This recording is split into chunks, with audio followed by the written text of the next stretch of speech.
And my dear loyal specs, welcome back to, well, not really welcome back, it's been a long time, but it's D&D December. D&D December 2018, baby solves all your problems. So, back in 3rd edition, there was a book put out by Sword and Sorcery Studios called Relics and Rituals.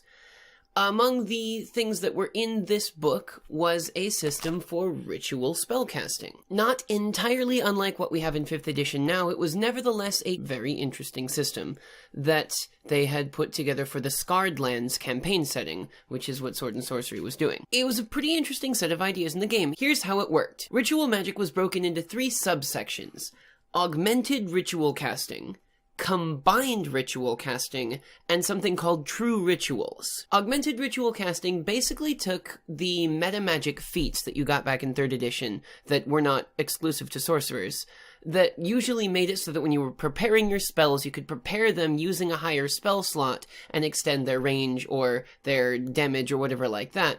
But instead of using that extra spell slot when you were preparing it, you could use the ritual spell casting at the time of casting to take up extra time and extra material components in the form of ritual incense and all that sort of stuff, and use your metamagic feats at that time. So you didn't have to prepare them beforehand, but it was the trade-off was that you had to use extra time and extra money to make the thing happen. You could, for instance, use an augmented ritual casting of the spell Expeditious Retreat to give it extended duration, if you had the metamagic feat extended spell and the ritual casting skill, which, remember back in 3rd edition when we had to put skill points into skills, and we could actually gain new skills and be good at things?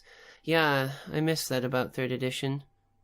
I miss you. But in any case, you could get the ritual casting skill, which would allow you to do these things. The amount of time it takes to cast a spell in the augmented ritual spellcasting way depends on how many spell levels it would have been if you had cast it with the metamagic feat, and then adds money cost on top. This isn't really super interesting, to be honest, and kind of can't be ported directly into 5e in the first place because the only people who get those metamagic feats now are sorcerers, because you had to have something to make them interesting.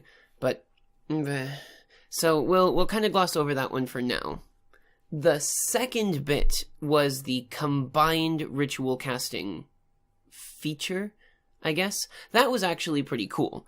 Basically, the main spellcaster of the group for that ritual starts a spell, and then any number of other people, regardless of whether they are spellcasters or not, can contribute their assistance in the casting of this spell. Of course, the ritual worked better if you were the same caster class as the person who was casting the ritual and anything, but regardless, you could help if you were literally any class, even a non-magic class. You'd focus your energy and send it to the person who's casting the main spell, and then they get to harness that and do all the stuff. It takes more time, of course, and also costs money in the form of ritual material components, but there was a little formula that you could follow that essentially made all the other classes worth specific levels. And then, so if you were a sorcerer and they were a sorcerer, you took 1/3 of their level. But if you were a sorcerer and they were a different arcane spellcaster, it was 1/4, and etc., etc., etc.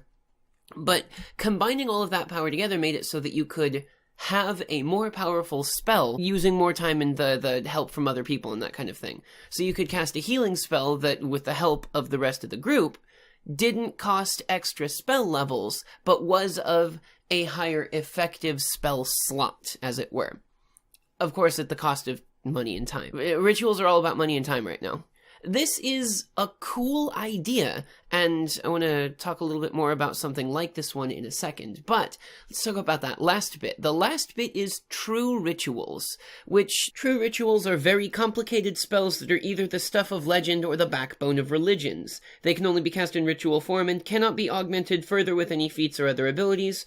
True rituals have no schools of magic associated with them. Their great power combines all aspects of magic. They're basically just really complicated complicated and ridiculous spells that require no fewer than 3 people in order for them to be cast, and a lot of time and money, and they're just, like, stupid powerful for the most part. Like, the low-level ones aren't that great, but the higher ones are ridiculous. But they're essentially just a brand new spell that you can learn and put onto your spell list. These spells, while interesting, are not really that game-changing. I mean, like, they're expensive and they used to cost experience points because, haha, remember back in the day when spells used to cost things? They were just big spells. The higher level spells are higher level spells. When you get, like, your first level cleric rituals, for instance, your true ritual, the first one that you get is marriage. You can officiate a marriage, and it does some stuff. But then, like, you get up to, you know, for instance, 6th level cleric true ritual is called Embalm the Undying Servant, which transforms a creature into a greater mummy guardian, which is, you know, kind of neat. I mean, they're just spells, though. They're just spells. If you want to have them, they're largely usable just directly out of the book. Probably find relics and rituals on Amazon for like $7 or $8. I got mine for $8. But anyway, they range from the first level rituals that do things like allow an uninitiated person to multi-class into cleric, all the way to the highest level wizard true ritual that's just titled Immortality. I'll let you figure out what that one's supposed to do. Now, in 5th edition, ritual casting is a lot more mundane and kind of easy to track and easy to understand. Basically, any spell that's in the spell book that has the ritual tag on it can be cast without using a spell slot, simply by adding 10 minutes of casting time to the spell. And then you do the thing. It's especially useful with spells like Detect Magic and Identify, spells that are completely indispensable, but which you kind of don't want to waste spell slots on, and that you don't want to waste a prepared spell to have with you. You don't even have to have them prepared. It's quite good. Just give them 11 minutes, and then they'll be able to tell you, yes, this one's magic, yes, this thing does that thing. But now let's take a look on the other side. Rituals in the real world of, like, the religious and arcane sorts can be performed by more than one person at a time, and many of these rituals require there to be multiple people there. Like, think of any popular movie with a ritual in it, and you'll always see, like, the one guy in the middle holding up the knife and saying the stuff, and then there's, like, 4 people on the sides that are chanting along with him and all that. Why can't we have that kind of stuff as well? Why can't we bring a little bit of that into 5e?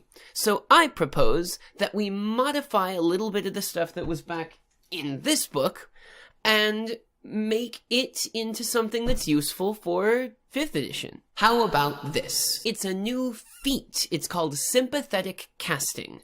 It has a prerequisite of you must possess enough levels in a class that would give you spell slots to have at least 1 spell slot. When an ally who is within 30 feet of you casts a spell that you also know that's on your spell list, you can use your reaction on their turn when they're casting the spell to expend a spell slot from your spells and add the slot that you expended to the effective spell level of the caster's spell. So, for example, if your ally casts Sleep at level 1, and you also know the Sleep spell, and have the Sympathetic Casting feat, you can use your reaction and be like, I want to help with that. Spend one of your available 2nd level spell slots or something, and then that 2nd level spell slot goes in and empowers the spell that they were casting in the first place, which powers it up effectively to 3rd level. But Vincent, isn't that very inefficient? Wouldn't it be easier to just cast a cure spell and then cast another cure spell? Efficiency isn't what this feat is about.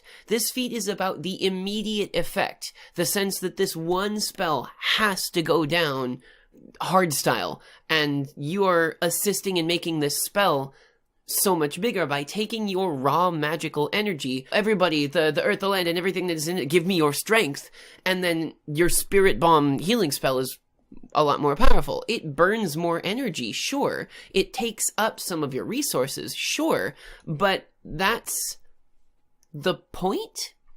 You have to spend your resources in order to make the thing faster and more powerful. Even if it would be more efficient to just cast the spell twice. I know this isn't technically anything like ritual casting, but I took the ideas from the other thing and put it into the 5th edition type thing. It has the effect that I was looking for when I considered how Relics and Rituals presented their combined ritual stuff. The idea that 2 or more spellcasters could collaborate, work together on a spell, and make it more powerful. And that kind of feels really correct. Like, it feels really cool for me. So I'm going to offer it to my players when they hit their next feat and see what they think. See whether it's fun, see whether it's not. So, link in the description to a document that has this feat written up for it, and you can use it too if you want to. Thanks you guys so much for watching. I hope that you enjoyed this video so far. D&D December is only like, 2/3 of the way done and everything, and I've been making no videos because I'm garbage and just can't focus for the life of me. But I'm working on stuff. Thank you guys so much for sticking this out with me and listening and all of that. If you want to support my channel, you can click the subscribe button if you haven't already. Those numbers going up always makes me have a nice day. You can click the like button. You can share this video on your own social media. You can go to my social media, which is in the description box. That's a thing that you can do. Thank you guys so much for watching, and I will see you next time.